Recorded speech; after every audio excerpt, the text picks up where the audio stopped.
Sa silid-aralan na puno ng ingay, mga tinig at tawanan nagsasabay-sabay. Ngunit sa gitna ng lahat ng iyon, isang sulyap ang nagpaiba ng panahon. Nakaupo ka roon malapit sa bintana, habang ang araw ay dahan-dahang sumisilip. Ang sinag nito'y tila para sa'yo. Nagbibigay liwanag, nagpapatingkad sa mundo. May hawak kang lapis, gumuguhit ng tahimik. Parang ikaw lang ang naroon. Isang mundo sa papel, lihim mong nililikha. At ako'y nahulog sa bawat linya. Bawat tawa mo'y musika. Mahina, ngunit sapat upang marinig ng puso. May himig na hindi ko maipaliwanag, na sa isang iglap, ako'y nahulog na agad. Hindi kita kilala, ni pangalan mo'y di ko alam.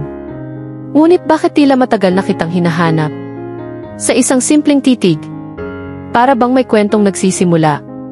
Gusto kong lumapit, gusto kong magsalita. Ngunit naipit ako sa sariling kaba.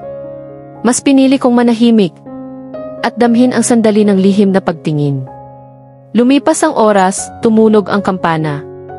Nagmadali ang lahat, nagsimula ang pagbabago. Ngunit ako'y nanatiling nakaupo, habang ang puso ko'y nagbukas ng bagong kwento. Isang simpleng araw lamang para sa iba. Ngunit para sa akin, ito'y simula. Dahil sa isang sulyap na dumaan, nabuo ang damdamin na hindi ko inaasahan. At sa aking isip, paulit-ulit na tanong, hanggang sulyap lang ba ang kwento namin?